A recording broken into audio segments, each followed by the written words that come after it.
everyone, Miss Whitbourne here and welcome to the last part of our story that we've had for the last few days as voted for by you guys, Don't Bug the Genie. So it's not going very well for Aladdin and the Genie, is it? They finally tracked down the bug, but the Genie's just scared it off. So fingers crossed they will be able to get it and the Genie can go back to normal. As with the last couple of days, this is quite a long story and something a bit different this week, but it's really great to practice that listening with longer stories, and do just get super comfy and feel free to listen to it in several parts. That's brilliant. Right, on we go then.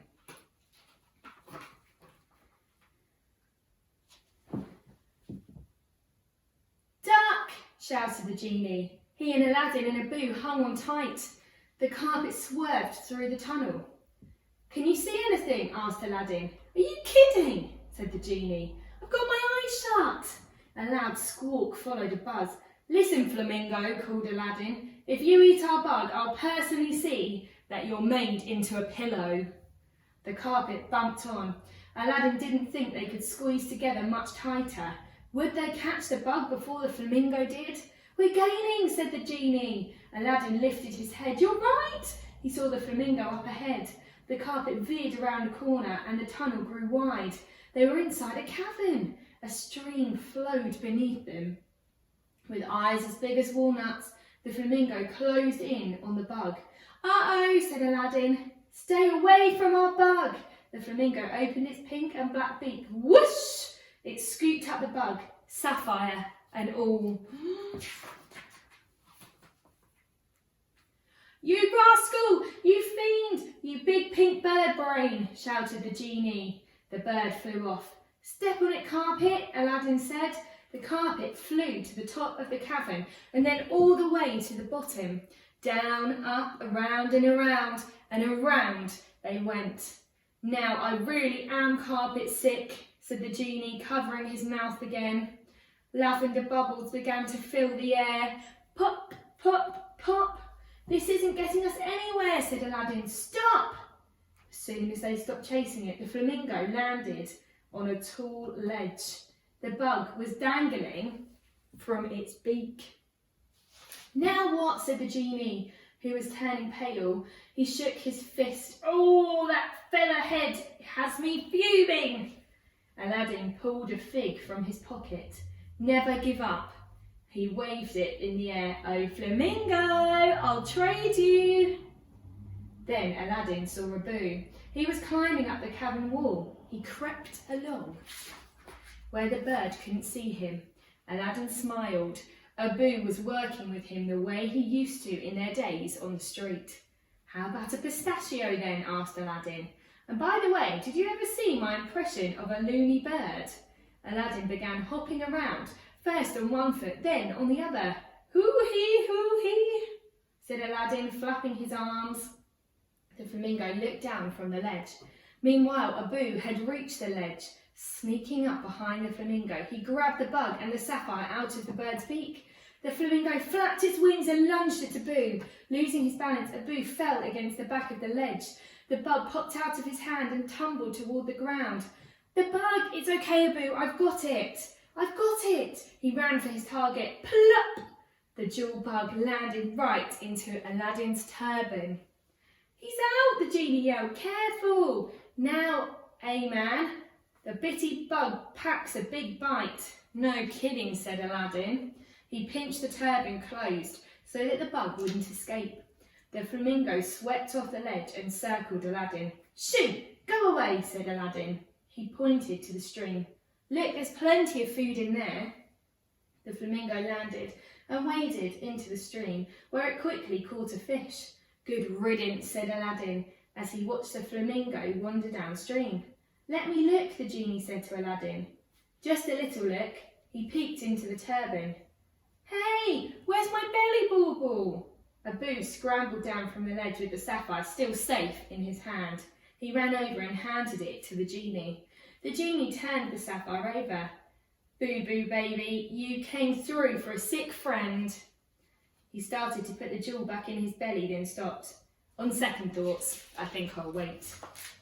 Why? Asked Aladdin. I've been thinking, Al, this bug business has been an awful lot of work. From now on, I'm going to save my bauble for special occasions. Genie balls, genie reunions, singles night at the Genie Club. Genie, are you sure? Maybe you'll feel better if you wear it, said Aladdin. Genie stuck the sapphire deep into his pocket. A genie's mind is a terrible thing to change. He rubbed his sticky hands. What's our next move, your worthiness? Aladdin laughed.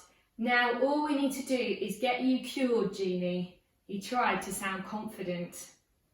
Tucking his turban in the jewel bug under his arm, Aladdin took out the compass. We have no time to waste. Take us to the Well of Forgetfulness. The needle twisted slowly to the right. Oh no, another tunnel! He pointed to an opening. They flew in, but a minute later they were outside. There are those bushes again, said the Genie. The compass needle flip-flopped. Said Aladdin, frowning. That's strange. Turn around, carpet. The carpet reversed its direction. The needle flip-flopped again. Aladdin scratched his head. He searched the ground below, but nothing but a few rocks and some bushes were there. Then something moved. Over there, he pointed. The carpet swung low to the ground. Aladdin held out the compass. We wish to find the Well of Forgetfulness, he said. You've come to the right place, answered a raspy voice. Holy turbans, said the Genie. There's something under that bush.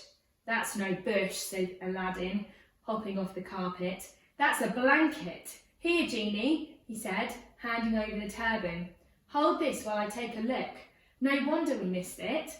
The blanket was green and threadbare. It blended into the bushes surrounding it. Aladdin approached carefully. Are you the Well of Forgetfulness? He asked. A face as wrinkled as an old raisin peered out at him from underneath. Do I look like a well to you? Aladdin raised his eyebrows. The man began swaying back and forth, chanting in a strange language. I am Hammond, keeper of the Well of Forgetfulness, he said. Aya, aya, hup, aya, aya, hup. No wonder the compass was confused, said Aladdin under his breath. To find the well, you must first answer this riddle, said Hammond. He squeezed his eyes shut. Hold on, this will take a minute. Hammond's face grew as tight as a fist. 2 bodies have I, though both joined in one. The longer I stand, the quicker I run. Ooh, that's a tricky one, isn't it? Hammond's face relaxed. Is that it? Asked Aladdin. Hammond resumed his chanting. Aya, aya, hup, aya, aya, hup. Aladdin walked back to the carpet. What did he say? Asked the Genie. Aladdin repeated the riddle. Abu scratched his head. Said the Genie. He crossed his legs around Aladdin's turban and peeked in. If the little green jewel thief knows the answer, he's not saying bzzz. Aladdin thought and thought and thought. Could it be water? No. A scroll? No. An icicle? No. I'm stumped, said the Genie. He yelled over to Hammond. Okay, Mr. Riddler, we give up. Besides, we don't really have time for this. We're on kind of a tight schedule. Hammond kept on with his chanting. I don't think we're allowed to give up, whispered Aladdin. Abu began hopping up and down and chattering excitedly. What is it? Said Aladdin. What are you trying to tell us? Abu reached down and pretended to pluck something out of the ground. He held it to his nose and took a long sniff. A flower? Guessed Aladdin. Abu nodded his head and motioned for Aladdin to keep guessing. Something about a flower. Abu put his hand to his ear. Sounds like a flower, said the Genie, nodding again. Abu hopped up and down. Power, shower, tower, they both guessed. Abu shook his head. Hands off, said the Genie. He passed the turban back to Aladdin. Big Bite is cramping my style. I'm just getting warmed up. I know, said Aladdin. Hour. Abu somersaulted across the sand and applauded. The Genie hung his head. I knew that. I was about to guess hour. Abu ran over to the carpet and jerked it off the ground. He rolled it up lengthwise, then pinched in its waist. Aladdin stared at the way Abu was holding the carpet. "It looks just like an hourglass," he said. "That's it, an hourglass. 2 bodies have I, though both joined in one. The longer I stand, the quicker I run." From 6 camel lengths away, Hammam stopped chanting. He pulled out a dusty hourglass from underneath the blanket. "Come along," he said, turning the hourglass over to start it afresh. Time slipping by. Hammam stood up and pulled back his hood. Then he handed the hourglass to Aladdin and pointed south. "That way," he said, "until the sand runs out." He folded himself back up and sat down. Thanks very much," said Aladdin. "How can we ever repay you?" Then he remembered the magic compass. "Wait!"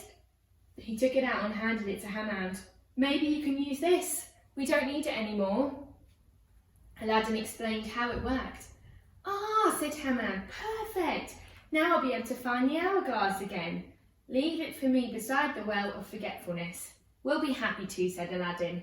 He and the genie and Abu hurried over to the carpet and got on their way. The sand inside the hourglass fell steadily. It wouldn't take them long to reach the well. The carpet flew out of the mountains and back into the desert. Nothing but rolling sand dunes lay before them. Aladdin watched the sand in the hourglass become a trickle. "Anyone see a well?" "Not yet," said the genie, sighing, "and I'm beginning to feel like a mouldy grape." "I know," said Aladdin, as the carpet swung wide around another rolling dune. The last few grains of sand dropped to the bottom of the hourglass. "Stop," the genie said with a cough. "I see something." "Phew," said Aladdin, setting the hourglass down. Beneath him, all alone in the desert, sat an old stone well. The carpet hovered anxiously overhead. Aladdin leaned down. "This can't be right. It doesn't even look like it has any water." The carpet landed and everyone stepped off. The well was built close to the ground. Next to it was a rope attached to a leather bucket. Aladdin grabbed the bucket. "Maybe we should try lowering this." The genie leaned to watch over Aladdin's shoulder. Abu and the magic carpet crowded around the other side of the well as Aladdin lowered the bucket as far as it would go. Blink! Aladdin pulled up the bucket. It was full of brown sludge. "That looks like I feel," said the genie. He took a few steps backwards. Aladdin reached into his turban and carefully pulled the jewel bug out by its wings so that it couldn't reach around the bite him. The bug squirmed angrily. "Cooperate and we'll let you go," Aladdin said. The bug quieted down. Aladdin lowered the antennae into the sludge. Bzzz. Aladdin waved the bug in the air. "Ready, genie? Come back here. This is no time to fool around." The genie made a face and returned to the well. "Okay, here goes." He bent down and let Aladdin brush his forehead with the bug's antennae. "Done," said Aladdin, dropping the bug back into his turban. "Well," said the genie, looking down at himself, "anything happened?" Abu shook his head. The genie chewed on his finger. "Now, said Aladdin. Suddenly a string of purple and blue bubbles shot out of the genie's ears, followed by a red stream with a loud pop and whistle. Abu ran over and hid behind Aladdin's leg. Aladdin gasped. The genie's entire body turned the colour of blueberry sherbet. Then, like ice melting off a mountaintop, the blueberry colour slid away. "I'm molting," the genie yelled. Underneath the blueberry colour was the genie's healthy blue. The genie looked at himself and let out a whoop. "Would you look at that? Hooray!" cheered Aladdin. "Now, where's that nasty bug?" said the genie. Aladdin handed the genie his turban. The genie opened it up. "Okay, Mr. Personality, I'm letting you go because I'm cured, but I never want to see your hairy little legs again. Understood?" The bug spun around once and took off. "No sense of humour," said the genie. "And one more thing, I never want to lay eyes on that robe Again, as a fashion statement, it's a joke. Why not leave it here for Hammond? With a good washing, the robe will serve him better than an old blanket. Aladdin said, the important thing is you're back to normal, Genie. No stick, no ick, said the Genie. Just one big, dry guy at your service. Thank goodness for that, said Aladdin. Are we ready to head back to the palace now? I know one princess who's going to be happy when she sees you. I can hardly wait to take her in my arms and hug her and squeeze her. Easy, Genie. After this adventure, you'd better be on your best behaviour for a while, Aladdin laughed. Whatever you say, Chief, said the Genie. I'm big, I'm blue, and I'm back.